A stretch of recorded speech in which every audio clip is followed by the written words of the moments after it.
Returning to our top story now, elementary school students in Ontario will be returning to school full-time this fall, while high school students across most of the GTA will be attending class on alternating days or schedules in cohorts of about 15. Face coverings will be mandatory for grades 4 to 12 and will be encouraged for kindergarten to grade 3 students.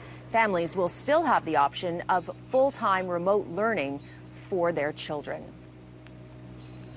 And joining me now is grade 3 teacher Beth Johnston. And Beth, you're still absorbing this announcement. What is your initial reaction, and what do you think it means for you as a teacher and how you're going to be able to teach and keep your children safe?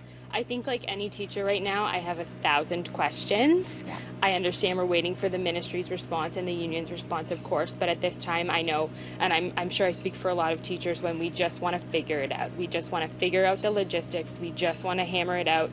This is what teachers do. What is your initial concern? Do you think, how many kids normally in your class? Between 20 and 23. Do you think you can keep them socially distant and apart, like a meter apart or so? I think I can try, but I think as we get more comfortable, it will relax, and that's what's concerning. Mm-hmm. And I know that the way my students in particular play, they just want to play together, and that's very concerning to me as well. How do you stop that? And how do you stop that? Am I the one that stops that? Do I enforce that? I know play is so important to development and learning, and I don't want to have to enforce it, but I wonder if we will have to. So you'll be wearing a mask? Yes. Your grade 3 students will not. Do Yes. you think they should be? Are you comfortable with that? I think I would be comfortable if there were smaller classes. Okay. Potentially. I will try to distance from them, but teaching primary, how do you show someone that this is how you actually do multiplication from 2 meters away? That's a concern. What about bathrooms? Bathrooms in our school, that is a bit of a struggle, and so I am concerned about that from a staff perspective. Using a washroom, do you clean it? Do I have to bring my own wipe when I go? Do I have to wipe it down before and after? When am I going to go if I'm with my kids all morning? So all of these little details we're waiting to hear.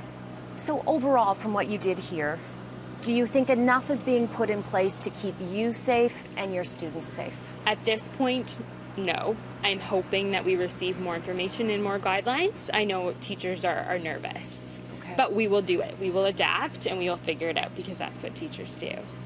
Thank you very much for your time. I really appreciate that. Let's keep in touch, and you can tell us how things go as the school year begins. I will. All right. Thank you, Cynthia. Beth Johnston, she is a grade 3 teacher.